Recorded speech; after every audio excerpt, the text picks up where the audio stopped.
தாஜ்மஹால் உட்காந்து பழைய தான் சாப்பிடுவோம். அவங்க பழைய சாதம் சாப்பிடுவேன்னு சொல்றாங்க பாரு. பிரண்டை துவையலும் பழைய.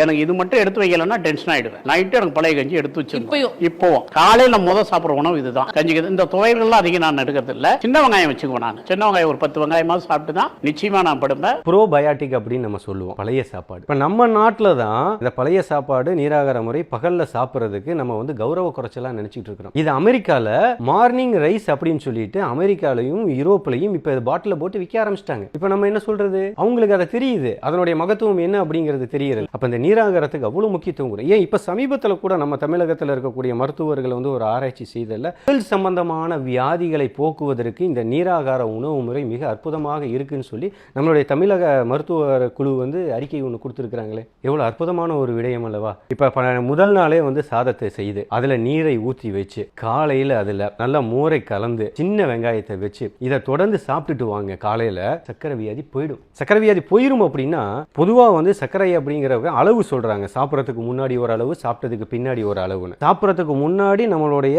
இந்த சக்கரை அந்த குளுக்கோஸினுடைய அளவு ஒரு விதமாக இருக்கும், சாப்பிட்டதுக்கு அப்புறமும் ஒரு விதமாக இருக்கும். இது மனது அளவுல தான் அதிகமா எல்லாமே பாதிக்கப்பட்டிருக்காங்க. சக்கரை அப்படின் போது உடனே எனக்கு ஒரு நோய் வந்துருச்சு அப்படின்னு பயந்துக்கிறாங்க. தயவு செஞ்சு இதை மனதளவுல இங்க எல்லாமே தெளிவாயிக்கணும்.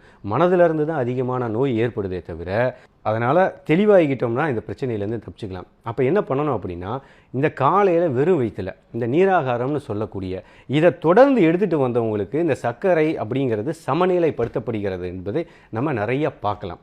அது சின்ன உதாரணம் பாருங்கள். நம்ம பசிக்காகவும் ருசிக்காகவும் பட்டை தீட்டப்பட்ட உணவு முறைகளிலிருந்து நிறைய நம்ம எடுத்துக்கிறோம். ஆனால் மிச்ச மீதி ஆனதுக்கப்புறம் ஊர்லலாம் கிராம பகுதியில் என்ன பண்ணுவாங்க அப்படின்னா, அந்த சாதத்தை மாடுகள் ஏதாவது இருக்கும்போது கழனி தண்ணிக்குன்னு சொல்லிட்டு ஊற்றிடுவாங்க. ஆனால் நம்ம சாப்பிட்டு ருசியாக சாப்பிட்றதுக்காக வச்சுருந்த உணவு முறைகள்லாம் சாப்பிட்டு மிச்சம் வச்சுட்டு அதை கொண்டு போய் மாட்டுக்கு போடும்போது அந்த மாடு அந்த கழனி தண்ணியை குடிச்சிட்டு நல்ல அதிகமான கனங்க சுமந்து வண்டி ஓட்டிகிட்டு இருக்குது. அது ஆரோக்கியமாக இருந்துட்டு இருக்கு. அது தெம்பாயிருது. கழனி தண்ணியை குடித்த மாடு ஆரோக்கியமாக இருக்குது.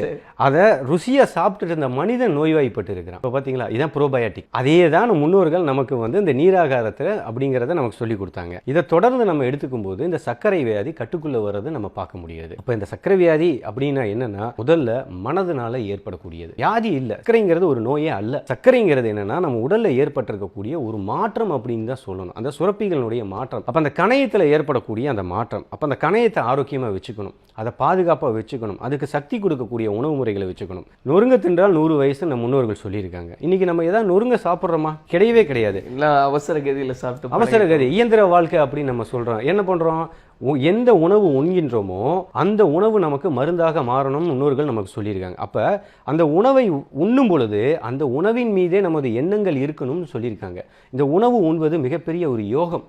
ஏன்னா எந்த உணவு உண்கின்றோமோ அந்த உணவை மட்டும் நாம் எண்ணிக்கொண்டு உண்ணும் பொழுது அது நமக்கு மருந்தாக மாறிவிடுகிறது. அப்ப நமக்கு அது சக்தியாக மாறுது. அப்ப அந்த உணவை நல்ல கூழ் போல நல்ல மென்று நம்ம சாப்பிடும் பொழுது ஆரோக்கியமான ஒரு உடல் கிடைக்குது.